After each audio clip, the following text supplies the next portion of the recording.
Hello student, आज हम math की क्लास में पढ़ेंगे बहुपद पॉलिनॉमियल। पॉलिनॉमियल पढ़ने से पहले सबसे पहले हम जान लें चर क्या होता है, अचर क्या होता है। चर और इसको अंग्रेजी में क्या कहते हैं, वेरिएबल। अचर इसको इंग्लिश में हम कहते हैं कांस्टेंट। ठीक, वेरिएबल क्या होता है, कांस्टेंट क्या होता है। कांस्टेंट मतलब कि अगर जैसे मान लीजिए हम मार्केट जाते हैं तो अगर हमको कहता है वो कोई सामान 10 रुपए की है तो हम उसको 10 रुपया की जगह 7 रुपया नहीं दे सकते हैं, 8 रुपया नहीं दे सकते हैं। जब भी देंगे क्या देंगे, 10 देंगे। यानी कांस्टेंट है, फिक्स्ड है। यानी जैसे कांस्टेंट में और क्या आ जाएगा, 7 की जगह और कोई वैल्यू हम नहीं रख सकते हैं। 5 ये कांस्टेंट है। मतलब जितनी भी गिनती की संख्याएं होती हैं वो सारी क्या होती हैं, गिनती की संख्याएं या अन्य संख्याएं जो होती हैं वो कांस्टेंट होती हैं। पाई भी क्या होता है आपका, कांस्टेंट होता है, क्योंकि पाई की वैल्यू क्या होती है, 22/7 फिक्स होती है। ठीक, चर क्या होता है, चर ऐसा चर क्या होता है जिसका मान क्या हो, बदल जाए। जैसे हम x की वैल्यू कभी y5 भी रख सकते हैं, कहीं 6 भी आ जाएगा, कहीं 7 भी आ जाएगा। तो चर कौन कौन राशियों से, जितने अल्फाबेट होते हैं या हिंदी में कहें तो हिंदी के वर्ड जो वर्णमाला होती है उस सबको कैसे डिनोट किया जाता है, चर को उससे डिनोट किया जाता है। जैसे x है, y है, z है आदि क्या है, चर है, ABCD। ठीक, समझ में आ गया। चलिए तो हम पढ़ते हैं पॉलिनॉमियल। पॉलिनॉमियल क्या होता है, चलिए देख लेते हैं, ध्यान से देखिएगा। px, यहाँ पे चर आपका x है, px बराबर an x to the power n plus an minus 1 x to the power n minus 1 plus जैसे so and so on plus a1 x, मतलब यहाँ देखिए x की घात क्रमशः कम होते गई है। यहाँ n है, n माइनस 1 है, फिर n माइनस 2 होगी, फिर लास्ट में क्या हो जाएगा, a1 x a0। ठीक, के रूप में जो जिसको लिखा जाता है उसको हम क्या कहते हैं, बहुपद कहते हैं। जहाँ ये जो a0 a1 a2 an क्या है, अचर है, और जो मैक्सिमम घात x का जो मैक्सिमम घात होता है उसका गुणांक कभी 0 नहीं होता है। n क्या है, n एक पूर्ण संख्या है, यानी n की वैल्यू जो होती है वो हरदम क्या होगी, ऋणात्मक धनात्मक होगी, यानी कि 0 हो सकती है। n बराबर क्या होगा, 0 1 2 3 ऋणात्मक धनात्मक होगा। ठीक, इसका मान कभी भी ऋणात्मक नहीं हो सकता है, ठीक ना, ऋणात्मक नहीं हो सकता है। चलिए अब हम देखिए एक पदी व्यंजक। एक पदी व्यंजक क्या होता है, ऐसा व्यंजक जिसमें केवल एक पद हो उसे हम क्या कहते हैं, एक पदी व्यंजक कहते हैं। जैसे 7x केवल एक पद है, 5 4x ये सब क्या है, एक पदी व्यंजक है। शून्य बहुपद, शून्य बहुपद को हम क्या कहते हैं, अचर बहुपद भी कहते हैं। अचर बहुपद का मतलब उसमें x वाला पद नहीं होगा, 5 7 8 ये सब क्या है, अचर बहुपद है। यानी यहाँ पे n इक्वल टू क्या हो जाएगा, 0। ठीक, द्विपदी बहुपद, द्विपदी बहुपद क्या होगा, ऐसा बहुपद जिसमें कितने पदों की संख्या कितनी हो, 2, उसे हम क्या कहेंगे, द्विपदी बहुपद कहेंगे। चलिए त्रिपदी बहुपद, ऐसा बहुपद जिसमें पदों की संख्या कितनी हो, 3 हो, 4 plus 7 4x square plus 3x plus 7 ये क्या है, त्रिपदी, एक पद, दो पद और ये 3 पदी व्यंजक। अब चलिए कुछ सवाल हम देखते हैं कि कौन कौन बहुपद है कौन कौन नहीं। चलिए देखिए 4x square minus 3x plus 7, ठीक, ये बहुपद है कि नहीं। देखिए यहाँ पे जो चर है x है और उसकी घात क्या है, यहाँ 2 2 एक क्या है, ऋणात्मक पूर्णांक है। x यहाँ इससे x की घात कितनी है, 1, ये भी क्या है, ऋणात्मक पूर्णांक है, इसलिए ये बहुपद है। ठीक, बहुपद है। अब देखिए y प्लस 1/y, ठीक, y प्लस 1 इसको हम लिख सकते हैं y प्लस y की पावर क्या हो जाएगा, -1। ये बहुपद नहीं है, क्यों, क्योंकि यहाँ y का पावर तो 1 है तो ये ऋणात्मक पूर्णांक है, लेकिन ये जो है आपका -1 है, अतः ये बहुपद नहीं होगा। चलिए एक उदाहरण और देख लीजिए, 3√t प्लस 4t प्लस 2। ठीक, अब देखा जाए ये बहुपद है, तो यहाँ पे देखिए t के पावर जो है वो 1/2 है। तो अभी हमने बताया था कि बहुपद की जो घात होगी वो ऋणात्मक पूर्णांक या पूर्ण संख्या होगी, भिन्नात्मक नहीं हो सकता, इसलिए ये भी बहुपद नहीं है।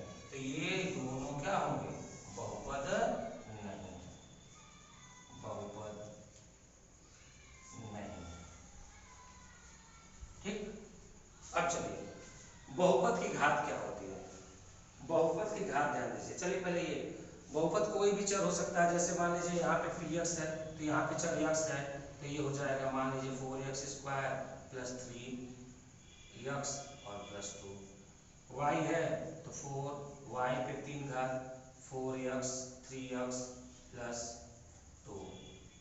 ठीक, ये u है तो u के सॉरी यहाँ y होगा, ये u का चर है तो u का चर है तो मान लीजिए y के घाते 4 प्लस 3x सॉरी 3u 3 घात plus 3u² plus 2u plus 6।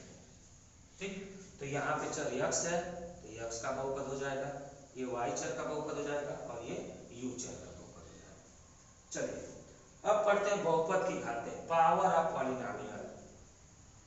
तो बहुपद की घातें क्या होती है, बहुपद में जो चर होता है उसकी जो मैक्सिमम घात होती है उसी को हम बहुपद की घात कहते हैं। जैसे यहाँ पे बहुपद में चर क्या है, x है, तो इसका मैक्सिमम घात क्या है 2, तो इसलिए बहुपद की घात क्या हो जाएगी, बहुपद की घात पहले वाले में बहुपद की घात हो जाएगी आपकी कितनी हो जाएगी, 2 हो जाएगी। दूसरे वाले में py बराबर 4y³ और ये 3y और ये, यहाँ पे बहुपद की घात क्या हो जाएगी, देखिए यहाँ पे चर y है, इसका मैक्सिमम घात कितना है 3, तो बहुपद की घात कितनी हो जाएगी, 3 हो जाएगी। तीसरे वाले में चर आपका क्या है u, तो इसकी मैक्सिमम घात कितनी है 4, तो बहुपद की घात कितनी हो जाएगी, 4 हो जाएगी। तो ये हो जाएंगी बहुपद की घात। चलिए अब हम देखते हैं बहुपद के शून्यक। शून्यक क्या होता है, चर का वह मान जो बहुपद के मान को क्या करते हैं, शून्य करते हैं, उसे हम क्या कहते हैं, बहुपद का शून्यक कहते हैं या बहुपद का हल भी कहते हैं। चलिए जैसे एक एग्जांपल के तौर पे px बराबर x पे 3 घात plus 3x² plus 5x plus 6, ये क्वेश्चन है। यहाँ पे देखिए अगर x बराबर 1 रखते हैं तो क्या हो जाएगा p1, जहाँ x है वहाँ क्या रखते हैं 1, तो 1 रखेंगे तो 1 की पावर 3, 1 की पावर क्या है 2, 5 मल्टीप्लाई बाई 1, x जहाँ x है वहाँ क्या रख देंगे 1 रख देंगे और ये हो जाएगा प्लस 6। ठीक, हल कर दिया जाए तो 1 की पावर 1 रखेंगे, सॉरी 1 का क्यूब कितना हो जाएगा 1, ये हो जाएगा 1 की पावर इस पर 1 हो जाएगा, 3 में 1 का मल्टीप्लाई करेंगे 3 और ये 5 और ये क्या हो जाएगा 6। ठीक, प्लस कर दें तो ये हो जाएगा 11, 4 कितना हो जाएगा 15, तो 0 नहीं हुआ, यानी x बराबर एक बहुपद का शून्यक नहीं है। चलिए x बराबर -2 रख के देखा जाए, तो x बराबर -2 रखेंगे तो -2 रखे तो ये हो जाएगा आपका माइनस, जहाँ x है वहाँ क्या हो गया -2 है, तो -2 रखेंगे क्या हो जाएगा -2 का होल स्क्वायर प्लस 3 -2 सॉरी ये क्यूब है ये स्क्वायर प्लस 5 मल्टीप्लाई बाई -2 और प्लस 6। चलिए हल किया जाए तो इसका स्क्वायर क्यूब करेंगे 3 बार गुणा तो -8 हो जाएगा, तो यहाँ हो जाएगा स्क्वायर करेंगे तो 4 तिहाई कितना हो जाएगा 12 और ये प्लस माइनस का गुणा होगा -5 दूनी कितना हो जाएगा 10 और प्लस 6, प्लस वाले को एक साथ जोड़ लीजिए तो 12 6 कितना हो जाएगा 18 और माइनस वाले को ये बराबर क्या हो जाएगा 18 - 18 बराबर क्या हो जाएगा 0, यानी कि x बराबर 1 जो है बहुपद का क्या है शून्यक है। चलिए आगे, चलिए शेषफल प्रमेय पॉलिनोमियल रिमाइंडर थ्योरम क्या होता है। माना अगर px कोई बहुपद है जिसकी घात 1 से अधिक या 1 के बराबर है, यानी n is greater than equal to 1, वाला एक बहुपद है और a कोई वास्तविक संख्या है, यदि पी एक्स को रैखिक बहुपद x माइनस 1 से भाग दिया जाए तो जो शेषफल प्राप्त होता है वो क्या होगा, वो शेषफल पी ए प्राप्त होगा। चलिए एग्जाम्पल के तौर पे शेषफल प्रमेय को पहले भाग विधि करके दिखाएं, फिर शेषफल प्रमेय लगा के दिखा दें आपको। तो ये भाग विधि देखिए, जैसे कि मान लीजिए पी एक्स में x माइनस 1 से भाग करना है, तो पहले भाग विधि देखिए। तो ये भाग विधि हो जाएगा x to the power 4 plus x to the power 3 plus minus 2x square plus x plus 1। ठीक, चलिए किससे भाग देना है, डिवाइड करना आपका x माइनस 1 से। तो भाग में आप जानते भी हैं, पिछले क्लास में पढ़ चुके हैं, लेकिन चलिए फिर से मैं बता देता हूँ। सबसे पहले मैक्सिमम घात वाले को धीरे धीरे कैंसिल करते चले जाते हैं। तो मैक्सिमम घात सबसे पहले क्या है, x टू द पावर 4 है, तो x टू द पावर 4 को कैंसिल करना है। चलिए इसके सामने का चिन्ह क्या है, क्या है, प्लस, तो यहाँ भी प्लस है, यहाँ प्लस। ठीक, अब चलिए 4 घात है तो x में कितने का मल्टीप्लाई करेंगे तो 4x टू द पावर होगा 3 घात का, तो x टू द पावर 3 बार ले जाएंगे।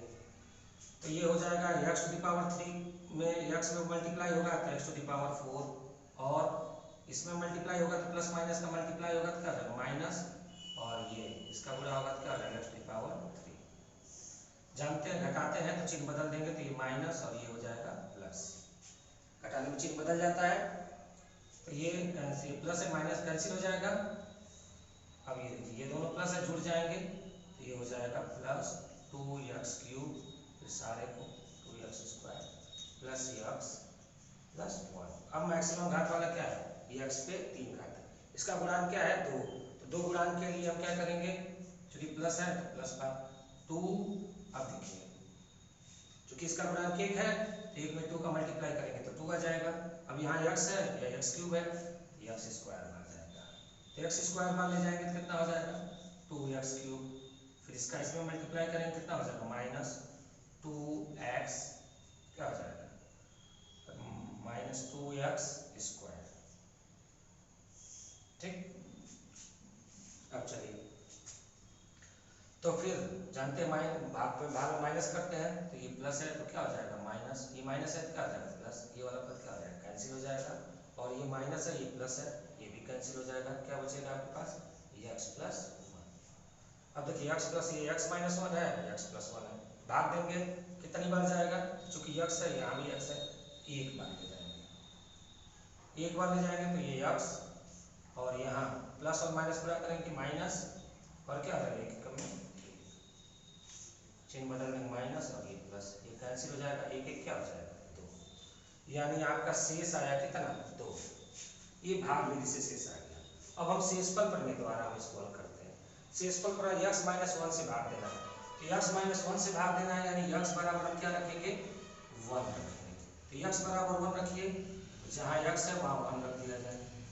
ठीक, 1 रखेंगे तो क्या हो जाएगा, यहाँ पे 1 के पावर क्या हो, जहाँ जहाँ x है वहाँ क्या रख देंगे 1, यहाँ x है 1 तो 1 रखेंगे, पावर 4 है तो 4, प्लस यहाँ क्या है 1 के पावर क्या हो जाएगा 3, यहाँ भी रखिए 2, 1 के पावर क्या हो जाएगा 2, यहाँ x जब 1 रखेंगे तो 1 और प्लस 1, हल कर देंगे तो ये 1 प्लस 1, 1 की पावर 3 है तब भी 1 ही होगा, और ये हो जाएगा 2 प्लस 1 प्लस 1।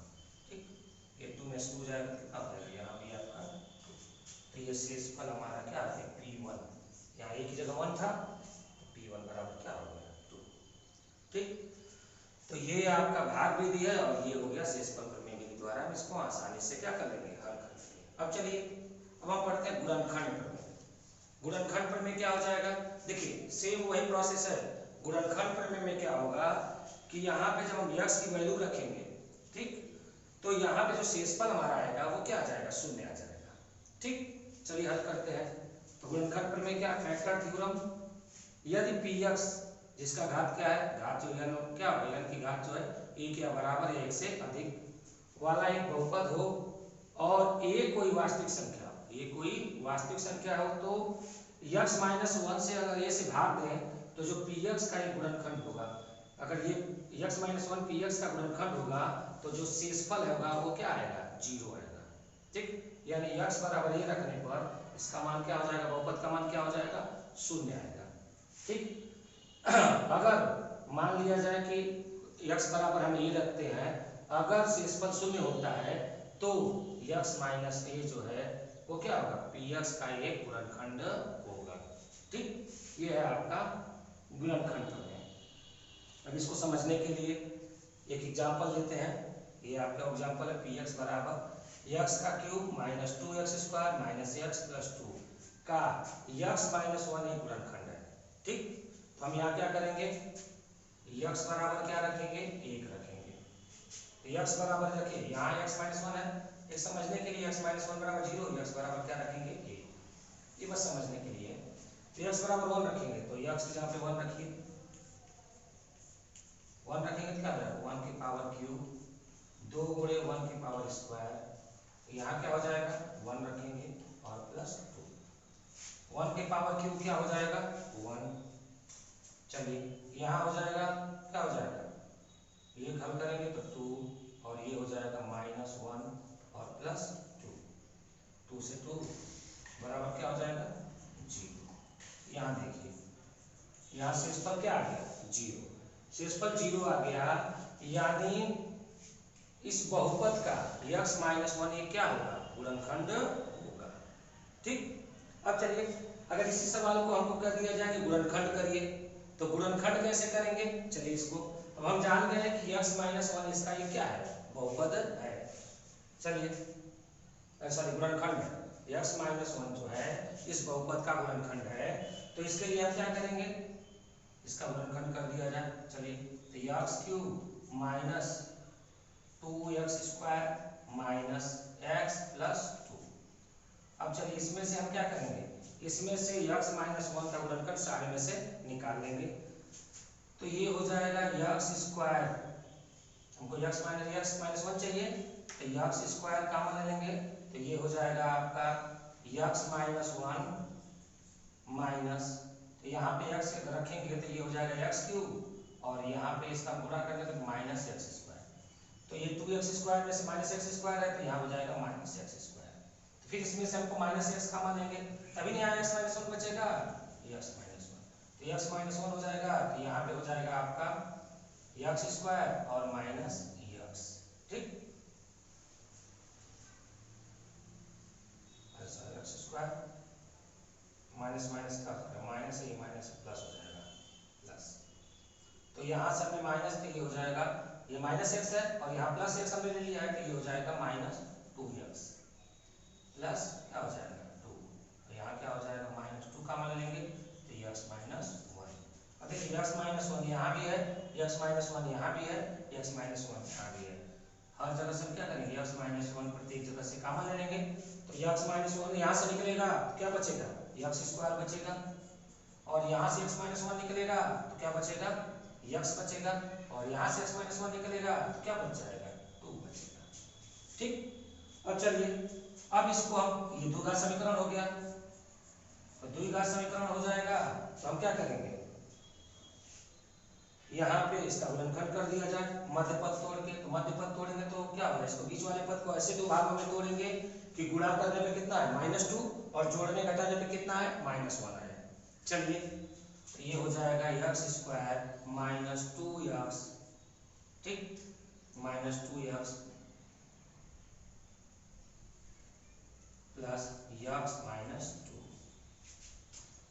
अब दो पदों में बांट देंगे, दो तो एक पद ये और एक पद ये, तो ये हो जाएगा x माइनस 1, यहाँ से हम x कॉमन ले लेंगे, तो ये हो जाएगा x माइनस 2, और ये हो जाएगा यहाँ से हम एक कॉमन ले लेंगे, तो x माइनस 2। ठीक, तो x माइनस 1 यहाँ से देखिए x माइनस 2 कॉमन निकाल लेंगे, तो x माइनस 2 और ये हो जाएगा x प्लस 1, तो ये सारे इसके क्या होंगे, गुणनखंड होंगे। गुणनखंड जो है जानते हैं, ये अचर पद जो होता है, इसका अचर पद क्या था 2, तो 2 के जो फैक्टर होंगे, 2 का फैक्टर क्या होगा, 2 का फैक्टर होगा या तो 1 और 2, तो ये प्लस माइनस 1 या प्लस माइनस 2, 1 प्लस माइनस 2 इसका एक गुणनखंड होगा। चलिए एक और सवाल करते हैं थोड़ा आपके समझने के लिए। चलिए x cube x cube plus 13x square plus 32 x plus 20। ये एक क्वेश्चन है। कर इसका गुणनखंड ज्ञात करिए। गुणनखंड प्रमेय विधि द्वारा इसका गुणनखंड ज्ञात करिए। तो इसके लिए सबसे पहला काम जो करते हैं, हम क्या करते हैं, इस 20 का फैक्टर लिख लेते हैं। 20 का फैक्टर क्या होगा 1, फिर क्या होगा 2, फिर क्या होगा 4 और से डिवाइड हो जाएगा, फिर 5, फिर क्या होगा 10, फिर क्या हो जाएगा 20। तो ये जो फैक्टर सारे जितने वैल्यू आते हैं सारे फैक्टर सबके plus minus plus minus plus minus plus minus plus minus और ये प्लस माइनस, मतलब इन्हीं में से इसका फैक्टर होगा। चूंकि इसके 3 घात का है तो इसके गुणनखंड कितने होंगे, 3 पार्ट होंगे। ठीक, अब चलिए यक्स बराबर, पहले चूंकि प्लस है तो जानते ही हैं सारे कहीं भी माइनस नहीं है, तो इसको गुणनखंड विधि से हल करेंगे तो यक्स बराबर क्या रखेंगे, माइनस ही रखेंगे, तभी ये हल होगा। तो यक्स बराबर -1 रख के देख लिया जाए। तो -1 रखेंगे तो क्या हो जाएगा, यहाँ पे -1 का क्यूब प्लस ये हो जाएगा आपका 13 -1 का होल स्क्वायर और प्लस 32 -1 और ये प्लस 20। हल कर देंगे तो ये हो जाएगा -1 और ये हो जाएगा प्लस 13 और ये हो जाएगा -32 और ये हो जाएगा प्लस 20 इक्वल टू क्या हो जाएगा 0। तो यक्स बराबर 1 रखने पर इस बहुपद का मान क्या हो जा रहा है, 0 हो जा रहा है। यानी यक्स प्लस 1 इसका क्या होगा, ये गुणनखंड होगा। 1 1 क्या होगा, गुणनखंड होगा, एक गुणनखंड होगा। चलिए तो गुणनखंड होगा तो उसको निकाल लिया जाए। चलिए तो यक्स क्यूब एक्स स्क्वायर में से कितना कॉमन लेंगे, एक्स स्क्वायर लेंगे तो एक्स प्लस 1 आएगा, एक्स प्लस 1। चलिए इसका निचला पद लेंगे, इसमें इसका मल्टीप्लाई करेंगे एक्स क्यूब, बस इसी को तोड़ देते हैं। एक्स स्क्वायर को हम तोड़ेंगे तो ये मान लीजिए कि यहाँ बड़ा करेंगे तो एक्स स्क्वायर हो गया। अब 13x इसमें एक्स स्क्वायर यहाँ हो गया, इसमें से कितना बचा, 13x स्क्वायर है, एक्स स्क्वायर यहाँ हो गया, 12x स्क्वायर बचा। ठीक, अब यहाँ पे हम क्या करेंगे, 12x स्क्वायर कॉमन लेंगे, 12x कॉमन लेंगे तो यहाँ हो जाएगा x प्लस 1। तो 12x में यहाँ गुणा किया तो 12x स्क्वायर ही है, यहाँ गुणा करेंगे तो क्या हो जाएगा 12x। ठीक, तो 32 में से 12 निकल गया तो कितना, x वाला पद है ना, तो 32 में से 12 निकल गया कितना बचा 20। तो ये हो जाएगा 20x प्लस 20। यहाँ पे हम क्या करेंगे 20 कॉमन ले लेंगे तो ये हो जाएगा x प्लस 1। अब पूरे में x प्लस 1 कॉमन ले लीजिए, तो x प्लस 1 कॉमन लेंगे तो क्या आएगा, यहाँ बचेगा आपका एक्स स्क्वायर और यहाँ बचेगा आपका 12x और ये हो जाएगा आपका 20। ठीक, अब चलिए एक्स प्लस 1 इसका मध्य पद तोड़ दीजिए तो कितना, गुणा करने पर 20 आना चाहिए और जोड़ने घटाने पर कितना आना चाहिए 12। चलिए तो एक्स स्क्वायर प्लस 10x और धन 2x प्लस क्या हो जाएगा 20। हल कर दिया जाए, दो पदों में बांट दीजिए, पहला पद ये दूसरा पद, इसमें से क्या कॉमन है, x कॉमन है तो x प्लस 10 हो जाएगा। यहाँ से क्या कॉमन है, 2 कॉमन है तो प्लस 2, x प्लस कितना हो जाएगा 10, यहाँ भी हो जाएगा, x प्लस 10 यहाँ भी है, x प्लस 10 यहाँ भी है, कॉमन निकाल लिया जाए तो x प्लस 1 x प्लस 10 और यहाँ क्या बच जाएगा, यहाँ से x प्लस 10 निकालेंगे तो क्या बचेगा x और यहाँ से x प्लस 10 निकालेंगे तो क्या बचेगा 2 बचेगा। तो ये हो जाएंगे इस फैक्टर, चूंकि 3 घात का है 3 गुणनखंड हो गए। ठीक, धन्यवाद। चलिए क्वेश्चन करिए।